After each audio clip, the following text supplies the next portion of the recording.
laugh. That's what he does. He just does that. The last ruffian's like he's coughing up blood, burnt, hair is singed from all the holy flames that he's been getting. He's like, all right guys, money's not worth it when you're dead. let's cut a deal. Who does he say it to? Is he close to Bartholomew? You're basically surrounding him at this point. I step up to him and I say, "Where's the boss?" I can tell you where the hideout is. He's in there. All right, where's the hideout? It's out beside the manor. Let me live. Boys? I say he's got to change his ways before anything else happens to him. Anything. You better rethink your life, buddy. I have. Fine. I say we let him go. Alright, he cobbles I yell at his him, way on all fours into the bar and just kind of curls up. Okay. He saw what we were capable of. I don't think he'll come after us. There's people just standing, or you look around now and you just see people kind of standing around like, holy shit, those guys just completely fucked up like 4 red brands. Like some people start cheering and clapping. I look at the crowd and give a fist pump. I brush myself off and try to look dignified. I put my sword away. Well, boys, shall we have a drink? And like crack my necks. Yes, we should. Would sitting at the bar and having a drink count as a short rest? Yeah, if you stay for an hour. Does that give us points back, or? Yep, you'll get 1 hit point worth of points back. Or one hit die. Yeah. Oh, okay. Hit die. Like roll a 1d whatever your hit die is. Yep, and that's how many health you get back. All right, let's do that. And you get a certain number of hit die per day, based on your class. All right, shall we get a drink? Jarlin walks up to an empty stool and sits down. Orders as do I. Orders some grog. All right. Yeah, you sit down. See where this is. There's a nice bearded dwarf lady behind the bar, and she pours you a nice tap of dwarven ale. Need everyone to make a con check. Oh God.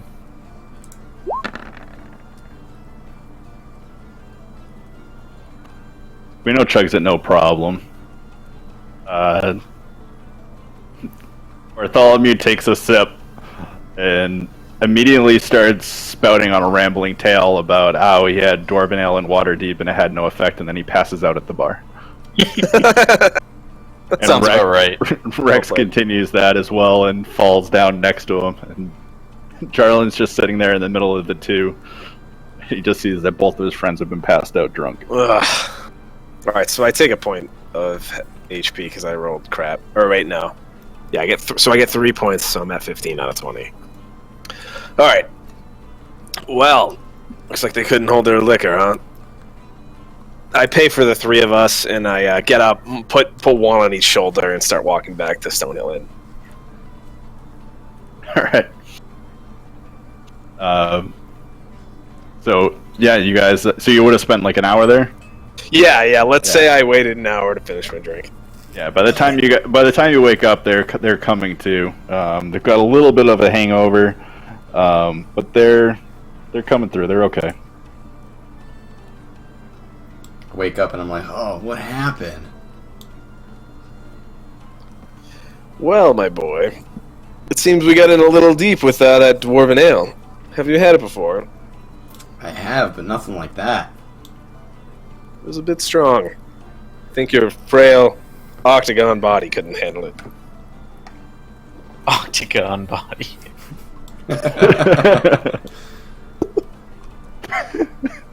I think we should rest up and prepare. We're going to the manor. Yeah. I need my strength. Alright, so you guys, let's see. We want to do this. You guys go there. You know that the entrance is somewhere at the Trisendor Manor, but you're not 100% sure where.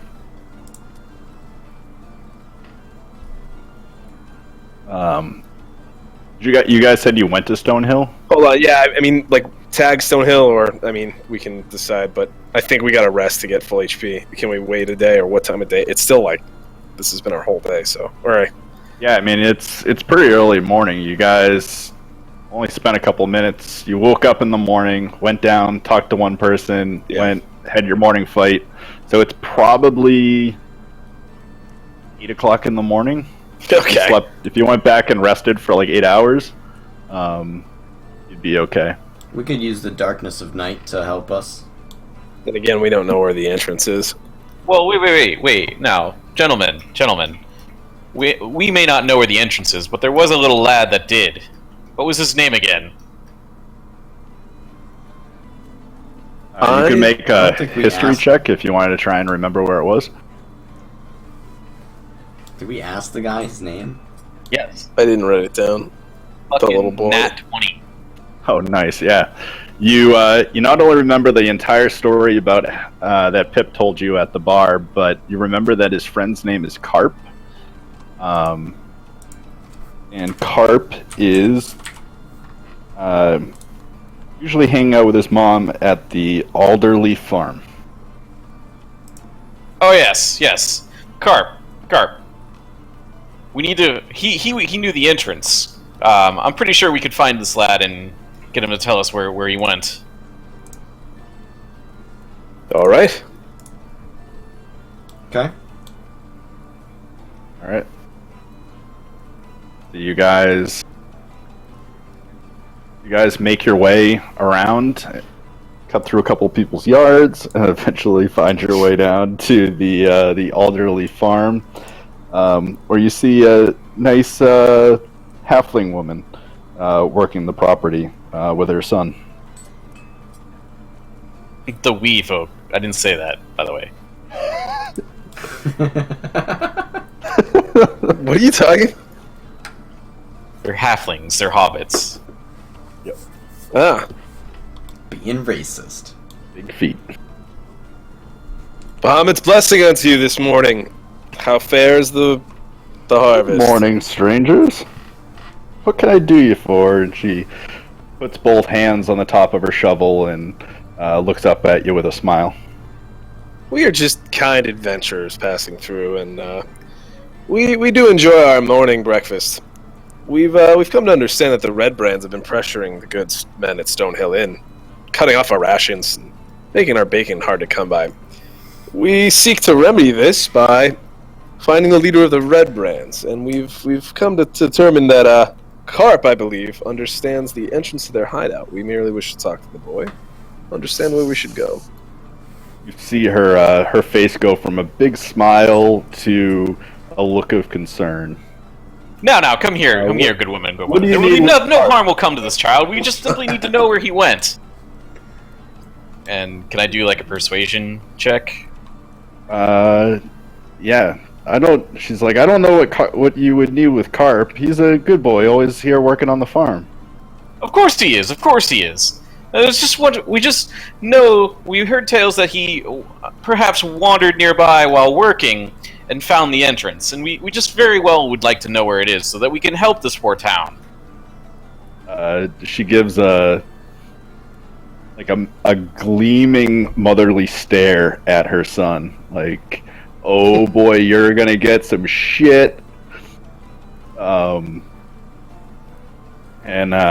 Carp kind of sees this. He reads the look on his mother's face, looks up at you guys, and starts to book it. He doesn't want to get beat. Can I spend a key to dash after him? Doubles my speed. Yeah. And, hold on one sec. My speed is 40. Yeah, as you guys do that, you just hear this little tiny woman. She's probably 4 feet, maybe 4'5", and she lets out a roar that would put Jarlin to shame. She's like, "God, get back here!" And the kid just like stops mid-sprint. It just completely turns around and starts walking towards you with his head down. Jarlin takes a knee, so he's not so tall. Come here, boy.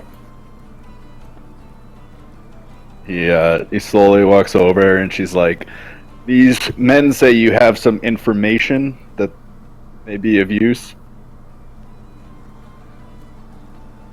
We've heard that you have found the entrance to the bad guys' hideout when you've been playing. Now you're not in trouble, but we do need to know where this is. Yes, sir. I don't know if I could exactly tell you where it is. I'd have to show you. And then he kind of like grudgingly looks up at his mom, who's not very happy right now. I sneak the boy a gold. Are you purchasing this child? So make an insight check right now on the boy before you do that. Yeah, you get the feeling that Carp wants nothing more than to go off with you guys and be on an adventure, but he is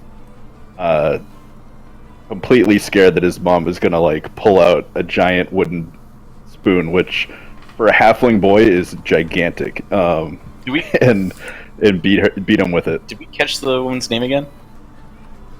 I don't think you asked. No, we didn't ask. I assume it's something Alderleaf. Nope. Why would that be? Yeah, why would it Alderleaf would be Farm. a Mrs. Alderleaf. Yeah, as I said. Oh. Something Alderleaf. Oh, okay. Well, Tobin just said nope, but okay. Yeah, I read it. All right. Now, Mrs. Alderleaf, Carp is a grand boy. In fact, he's helping this town with a great task. You know those red band vagrants? They're ruining the town, and don't be too bad on him. She takes a big inhale and then kind of looks at you with squinting eyes. She's like, "Sir, do you have any kids of your own?"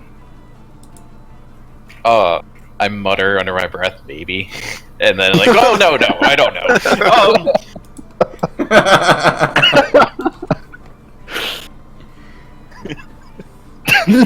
That's awesome.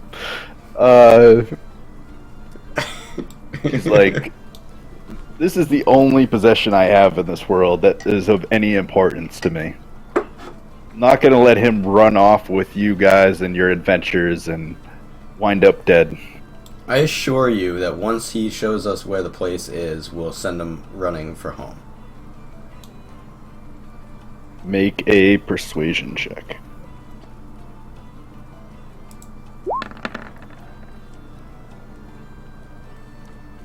Wow. No, I can't risk it. They're everywhere. They're always watching. They'll kill him. They'll kill me.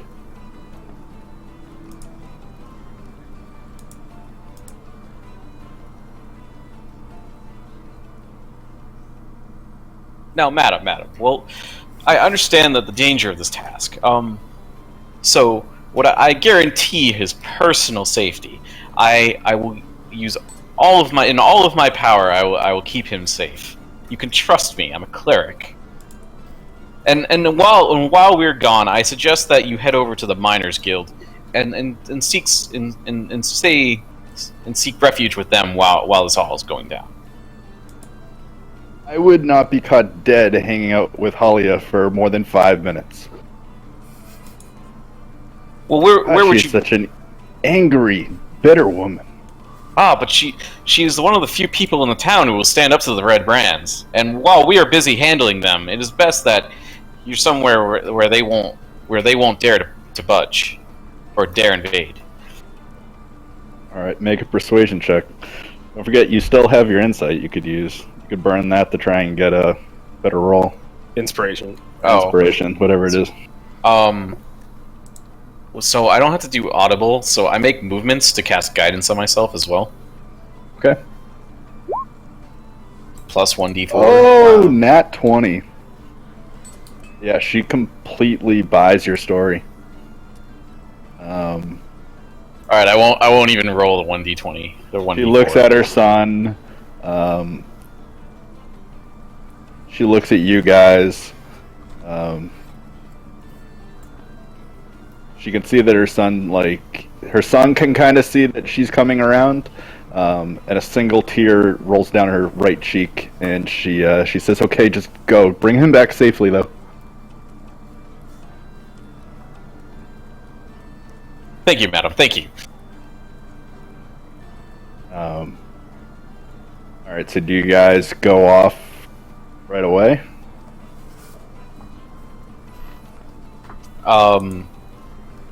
Yeah. I would say that we should rest because I'm not in any condition.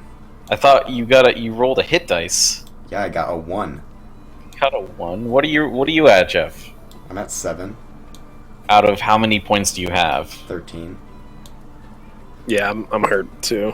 Yeah, I can't help you either. Neither of you. Like, I don't want to burn the one last cure I have. So We might as well refresh ourselves and then come back. Can we do? Splendid, woman. So we will return towards evening, and we will launch our expedition at that time.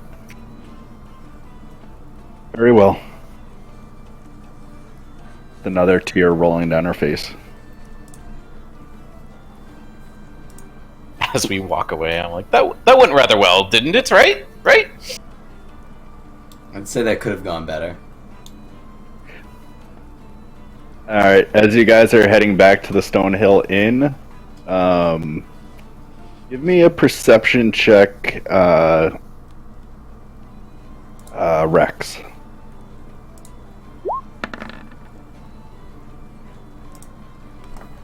Alright.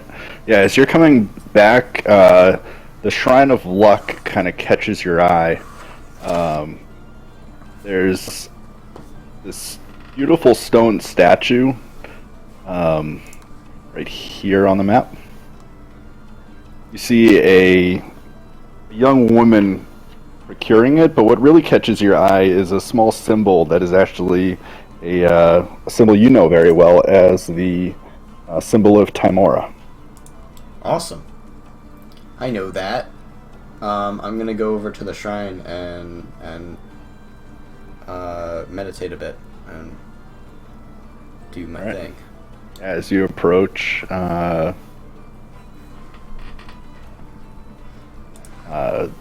woman, she's a young elf woman, probably 90 years old in elf years.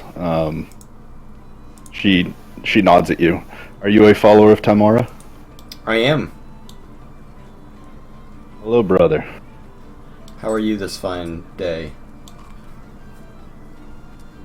I'm good. Is You luck come to pray? Is luck shining upon you today? It has. You can tell she's actually looks like she's been beaten. You get that kind of look from her. You don't look so well. I had a rough time. I was trying to find a banshee in this town named Agatha. It's a little ways up the road. There's a little town, and there's a banshee there, and we're trying to find some information about a spell book, but had some trouble along the way. Is this anything that you might need assistance with?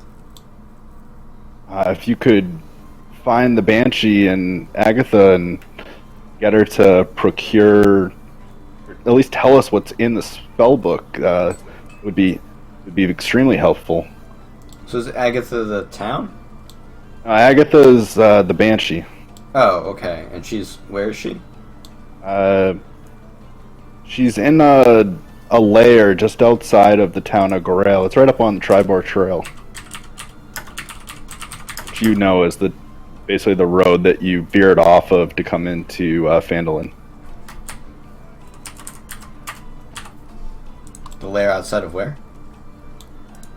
The lair is just outside of Gorel.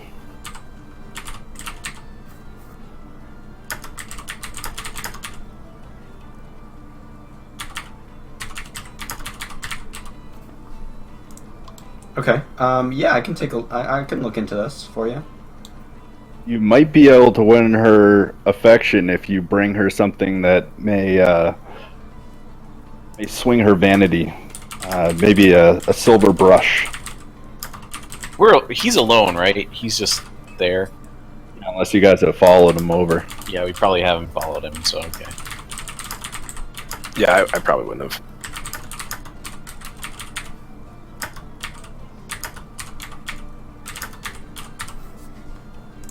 Okay. Yeah, I'll definitely look into that. She nods and continues working on the shrine and praying, and says, "Thank you, brother." Anything for a fellow worshiper. And I continue to pray. Okay. So you're gonna meditate there? Yeah. Okay. And then everybody else goes to the inn and sleeps? Yep. Mm-hmm. Okay. So fast forward to nighttime. Does that mean I get my spells back after sleep? Yep. So I only need to meditate for 4 hours, and it's equivalent to sleeping for 8. Okay. What are you going to do in your extra 4 hours, Jeff? I don't know. Whatever I want. Well, Contemplate the universe. Well, Jeff, why do you bring this up if you're not going to do something with your 4 hours? I'm just curious. Is there something you'd like to do in the town for your 4 hours? Let's see. I would like to go to the orchard and pick some apples. Alright. One sec.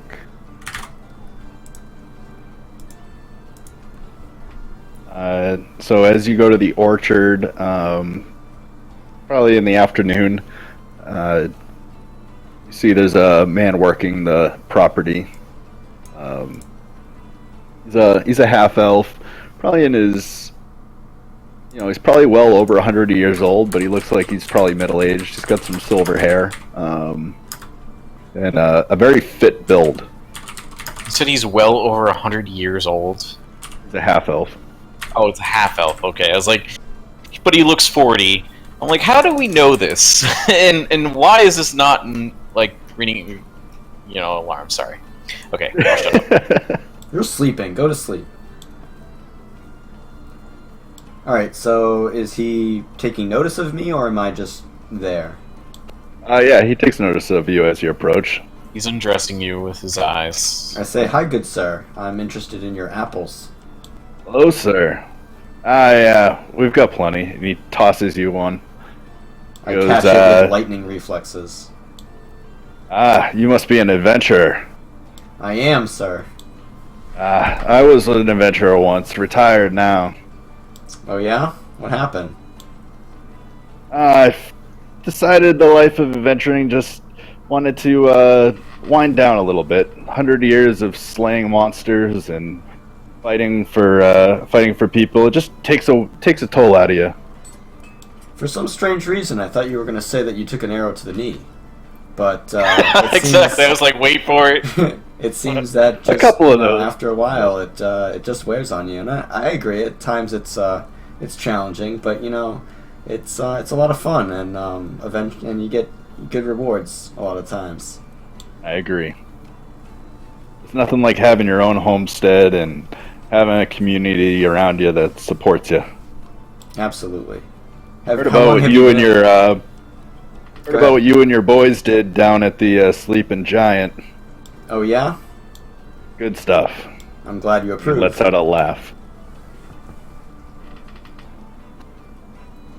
What was that? I said I'm glad you approve. Yeah, these red brands have been a trouble for a while. Have they been troubling you at all? Not so much. Well, There's a lot of that's good. talk, not a lot of bite. I hope you have a means to protect yourself. Of course, and he pats his side. He's got a nice long sword there. Well, that's excellent. Are Someday you going to be staying in the town long? we'll be staying until we have completely dealt with the red brands. Actually, me and Good my to hear. me and my friends will be looking into that and taking care of it. Great to hear. Great to hear. I tell them we should get together at the Stonehill Inn and swap war stories at some time. That sounds like a plan. What was your name again? I'm Darren Edermath. Pleasure to meet you. And your name is? Rex. Pleasure to meet you, Rex. The pleasure's all mine. Alright. And so I walk back to the town square, like the Shrine of Luck. Okay. And What was Darren's last name again? Edermath. Okay.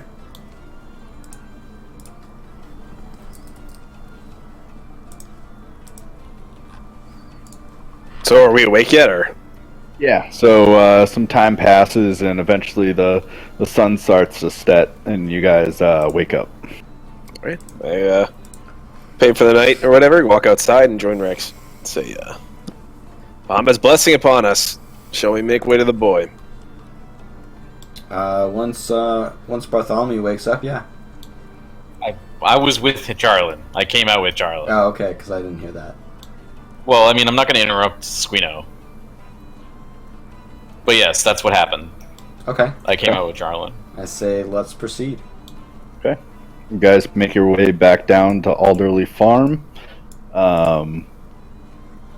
And Carp is eagerly waiting outside. He's got his as best as he can making like adventurer's gear.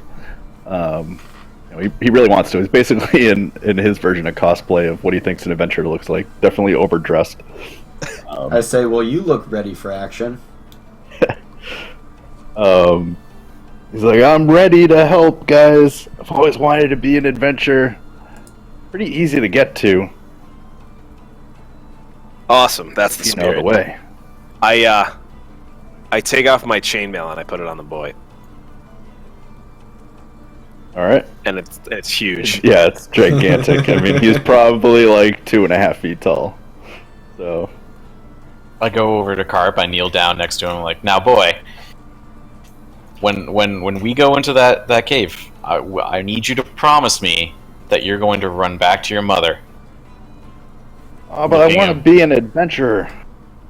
I know, and someday you will. And this is your first adventure, but we all have to take it. We have to start somewhere. Now, promise me. Okay.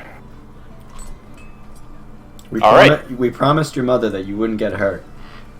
So we're only following your best interests at heart. Jarlin, make a perception check for me.